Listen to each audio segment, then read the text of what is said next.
আপনি বাবা হয়েছেন কেন? সন্তান জন্ম দেওয়ার আগে চিন্তা করা দরকার ছিল যে আমার সন্তানকে আমি মানুষ করতে পারবো কিনা।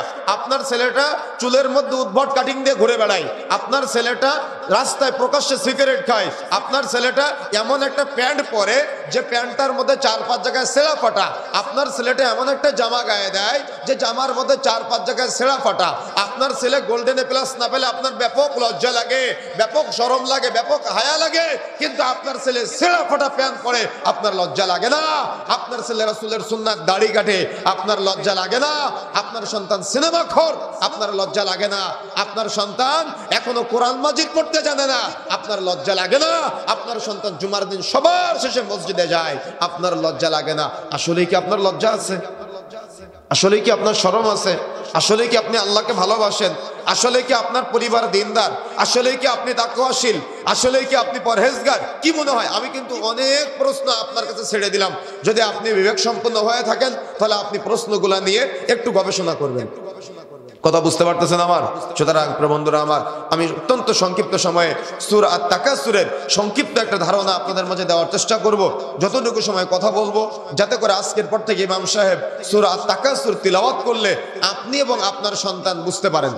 এজন্য আপনার কল্যাণের জন্য আমি সূরা আত-তাকাসুরের সংক্ষিপ্ত তাফসীর বলবো এবং অর্থ বলবো।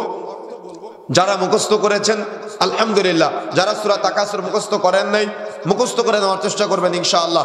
আর যত দ্রুত সম্ভব মুখস্থ করার চেষ্টা করবেন। ছোট্ট বাল্য অবস্থায় বাচ্চাদের কোরআনের শিক্ষা দেওয়ার চেষ্টা করবেন। কেন জানেন?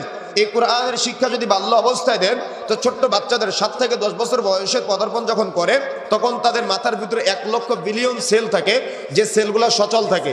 10 থেকে 12, 12 থেকে 18, এভাবে তার বয়স যত বাড়তে থাকে এই সেলগুলো নিষ্ক্রিয় হয়ে যায়, মরে যায়। আপনি আর যাই ঢুকান না কেন আপনি ঢুকাতে পারবেন না।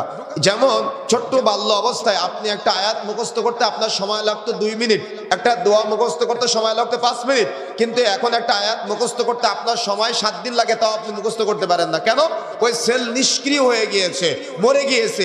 এজন্য যত দ্রুত সম্ভব মুখস্থ করে নেওয়ার চেষ্টা করবেন, যত দ্রুত সম্ভব কোরআনের শিক্ষা সন্তানকে দেওয়ার চেষ্টা করবেন। তাহলে কি হবে?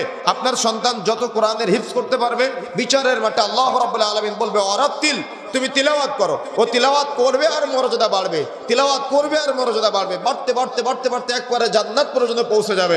তখন সে বলবে, আল্লাহ, আমার যে বাবা মা আমাকে হাফেজ বানিয়েছিল, যাদের কারণে আজকে আমি এই উচ্চ মর্যাদা, উচ্চ আসন পেয়েছি, আজকে তো আল্লাহ আমি আমার বাবা মাকে না নিয়ে একা একা জান্নাতে যাব না। সুবহানাল্লাহ। কি আপনি বুঝেন নাই? আপনি হাদিসটা বুঝেন নাই?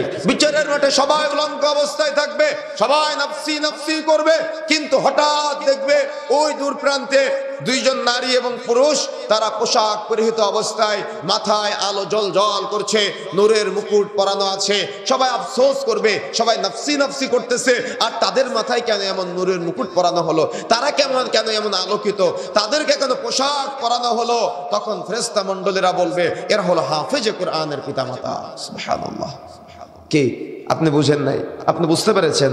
আপনি বুঝতে পেরেছেন বিষয়টা? তার মানে কিয়ামতের মাঠে সবাই নফসি নফসি করবে, নিজের আমলনামা নিয়ে, নিজের গুনাহ নিয়ে, নিজের পাপ নিয়ে। কেউ হাঁটু বরাবর, কেউ কোমর বরাবর, কেউ কাঁধ বরাবর, ঘামের মধ্যে হাবুডুবু খাবে। এরকম মত অবস্থায় এই কঠিন পরিস্থিতিতে হাফেজে কোরআনের পিতামাতাকে নূরের মুকুট পরানো হবে, সম্মানিত করা হবে, পোশাক পরানো হবে।